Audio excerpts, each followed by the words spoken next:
Hello दोस्तों, आज हम इतिहास के एक टॉपिक पे चर्चा करेंगे जो कि है नेपोलियन बोनापार्ट से संबंधित है, जो कि 1803 से लेकर 1815 तक की ये सफ़र है। तो मैं आपको बताना चाहता हूँ कि आप लोग तो जानते हैं कि अंग्रेज लोग कितने कमीने थे, उन्होंने क्या क्या किया, क्या नहीं किया, ये तो पूरा संसार इससे अवगत है।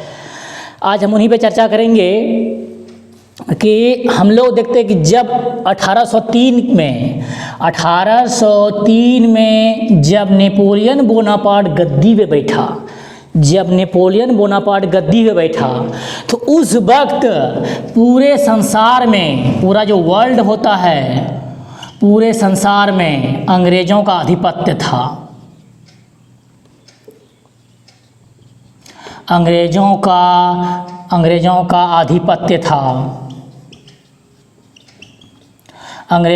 आधिपत्य था। चारों तरफ अंग्रेज लोग राज कर रहे थे। उस परिस्थिति में नेपोलियन बोनापार्ट गद्दी पर बैठा। ये नेपोलियन बोनापार्ट जो था, इसने सोचा कि हर जगह अंग्रेज लोग शासन कर रहे हैं, तो इन्हें लगा कि यदि हम अंग्रेज़ों को अपने साथ लेके चलेंगे या यदि हम उससे दोस्ती बढ़ाएंगे तो शायद मेरा हर काम आसान हो जाएगा। नेपोलियन बोनापार्ट ने सोचा, लेकिन ऐसा होने वाला बिल्कुल भी नहीं था। नेपोलियन बोनापार्ट ने सोचा कि हम जो है अंग्रेज़ों के साथ मित्रता करके, है ना, अंग्रेज़ों के साथ मित्रता करके हम अपने साम्राज्य को और आगे बढ़ा सकते हैं। परंतु ऐसा कहाँ होने वाला था। इतिहास को तो कुछ और ही मंजूर था। वह सोच रहा था, इसने सोचा जब ये गद्दी बैठा तो सबसे पहले इन्होंने अंग्रेज़ों के साथ संधि कर लिया। संधि में मित्रता किया, उनके साथ मित्रता किया।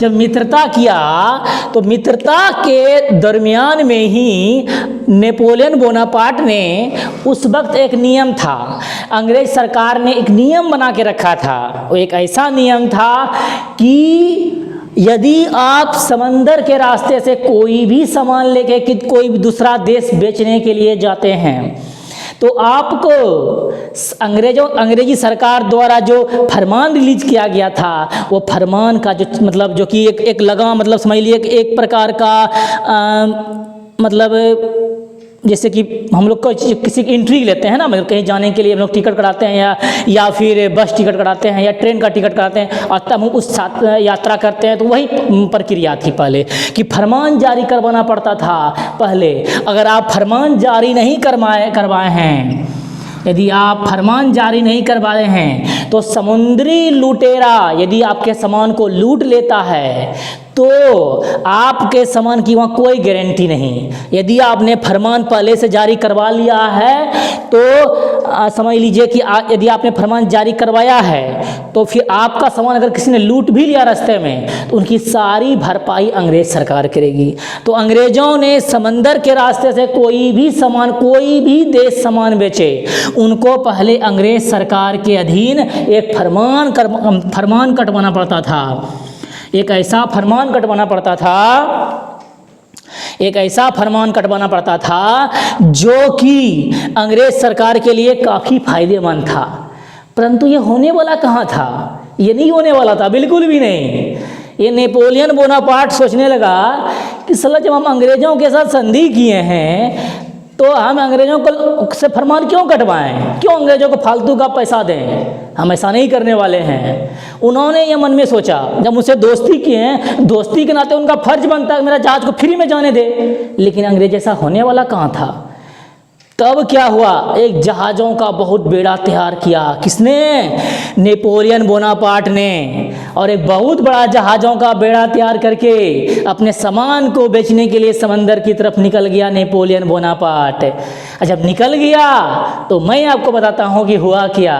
निकलने के बाद है ना, अंग्रेज सरकार ने देखा कि नेपोलियन बोनापार्ट ने बिना फरमान कटवाए ही अपने सारे जहाज़ों को उतार दिया है समंदर में। इस मद्देनजर को रखते हुए अंग्रेजों ने नेपोलियन बोनापार्ट को एक फरमान मतलब एक नोटिस भेजा, जिसको आप जो समझिए नोटिस भेजा। उसको बोला कि आपने ऐसा गुनाह किया है, इसके लिए आपको एक बड़े हर्जाने के रूप में कीमत देना पड़ेगा। जिस कीमत को देने से नेपोलियन बोनापार्ट ने पूर्ण रूप में ही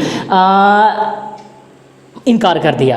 अब इनकार कर दिया तो नेपोलियन बोनापार्ट ने जो इनकार कर दिया तो अब अंग्रेजों को ये बात खटकी नहीं, और इधर नेपोलियन बोनापार्ट को भी ये बात अच्छी नहीं लगी। सलाह अंग्रेजों को मेरा दोस्त हम बनाए उनको, अब मेरा दोस्त होने के नाते फिर भी हमसे पैसा ले रहा है, हम दोस्ती काय के लिए। और तब जाके दोनों में एक समय ऐसा आ गया कि दोनों में इस मद्देनजर को लेके दोनों, एक तरफ था फ्रांस, एक तरफ था इंग्लैंड, अंग्रेज।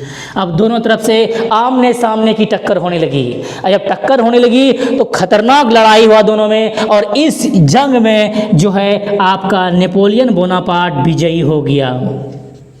नेपोलियन बोनापार्ट विजयी हो गया। जब नेपोलियन बोनापार्ट विजयी हो गया तो उसने डायरेक्ट फरमान जारी कर दिया। उसने डायरेक्ट कह दिया कि हम समंदर के रास्ते से कोई भी सामान बेचेंगे, हम अंग्रेज सरकार को 1 रुपया नहीं देंगे।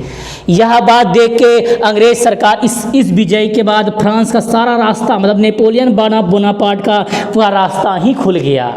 अब अंग्रेज थोड़ी सी समस्या में आ गई। उस वक्त, जिस वक्त की ये घटना घटी, इसके पहले अंग्रेज सरकार को आज तक किसी ने पराजित नहीं किया था।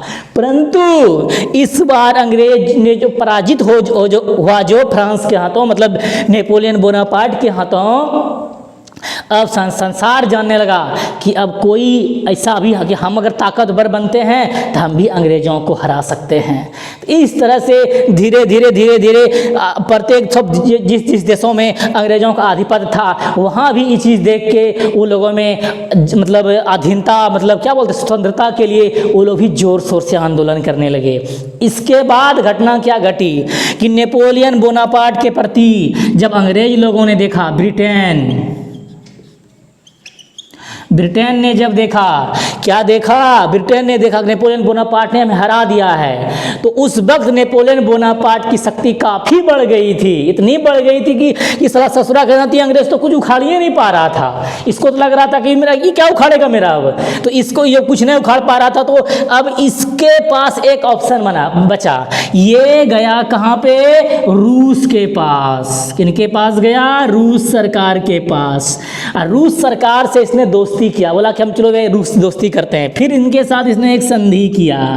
अब जब संधि किया तो साथ में ही ब्रिटेन और रूस में एक संधि हुआ। इसने क्या कहा कि आप हमको नेपोलियन बोनापार्ट को हराने में मदद कीजिए, और इसके बदले हम आपको जो है ना कोई भी व्यापार करने के लिए कहीं हर जगह बिल्कुल आज़ादी देंगे, कहीं कुछ नहीं, आपके लिए कोई रोक टेक नहीं होगा।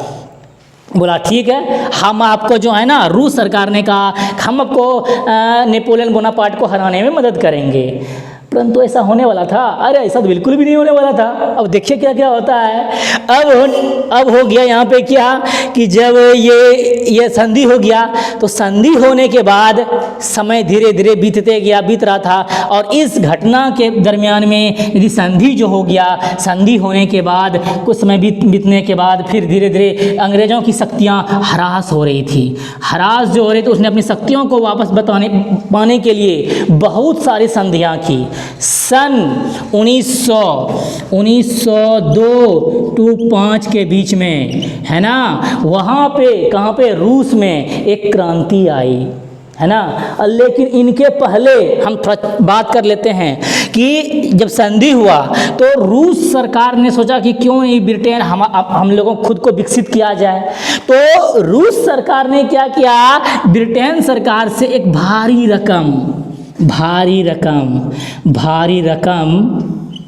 रकम ले लिया, नगद के रूप में भारी रकम ले लिया, कर्ज के रूप में ले लिया उसने। अब बोला कि तुम आप वो कर्ज दीजिए, समय आने पर हम आपको चुकता कर देंगे, फिलहाल हमारी देश की अर्थव्यवस्था गड़बड़ है, ले लिया। और रूस ने क्या किया, उन सारे मतलब पैसे को अपने देश के पंचवर्षीय योजना में खर्च कर दिए, जिसके कारण कि पहला पंचवर्षीय योजना जो था वो रूस में इतना ज़्यादा सफल हुआ कि पूरे देश की अर्थव्यवस्था को वहीं एकदम पूरा सुदृढ़ बना दिया। अब इतना सुदृढ़ हो गया वो धीरे धीरे पहला, दूसरा, तीसरा, चौथा, पाँचवा, रूस में मात्र 5 को ही पंचवर्षीय योजना लागू हुआ और 5 पंचवर्षीय योजना में ही वो बहुत ताकतवर बन गया। अब क्या हुआ, समय बीत गया, ठीक है ना, समय बीतते बीतते क्रांति हुआ, क्रांति के बाद वहाँ सरकार बदला रूस में। और अब क्या हुआ कि आरंभ हो गया 1914 से 1918 तक एक युद्ध आरंभ हुआ जो कि फर्स्ट वर्ल्ड वॉर।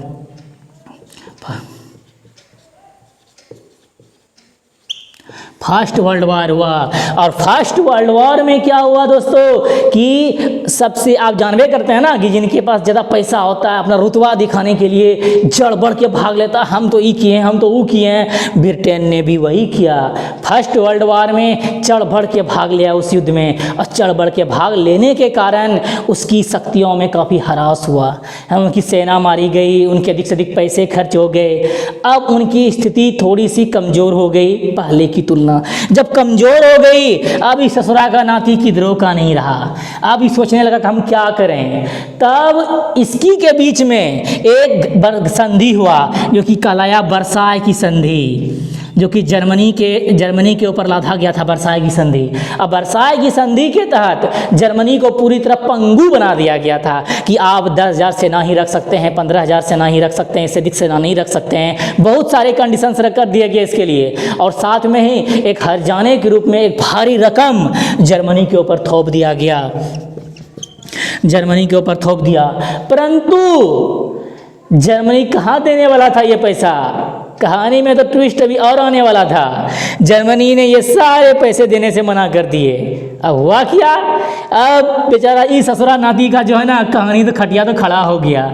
ये सोचता है कि हम तो होशियार थे, लेकिन अब ससुरा बुड़बक बनने जा रहा था। अब क्या बुड़बक बनने जा रहा था वो भी देख लेते हैं। अब ये जो जर्मनी वर्साय की संधि में जो इसने 1 भी रुपये इसे नहीं दिए, इसने देने से मना कर दिया कि मेरे पास पैसे ही नहीं है, तुमको देंगे कहाँ से।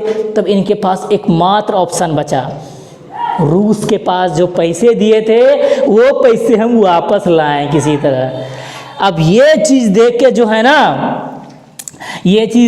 ना ब्रिटेन किनके पास फिर से वापस उसी पैसे को पाने की दृष्टि से रूस के पास पहुंचा ब्रिटेन। लेकिन उस वक्त रूस ने यह कहकर को निष्कासित कर दिया कि मैंने आपसे कोई पैसा लिया ही नहीं है। जब ये बात हो गई कि मैंने जब उसे पैसा कोई पैसा लिया ही नहीं है, तो अपना भारी भरकम चेहरा लेके वापस आया और उसने देखा कि अब तो मेरा कोई साथ नहीं देने वाला है। तो तब जाके सन 1933 में भारत में लगान की संख्या बढ़ा के 3/4 कर दिया। अर्थात हम कह सकते हैं कि 4 हिस्सा अगर आप उपजाते हैं तो 4 हिस्सा अगर आप उपजाते हैं तो 3 हिस्सा अंग्रेज लेगा और बाकी बात 1 हिस्सा मतलब जो कि मजदूर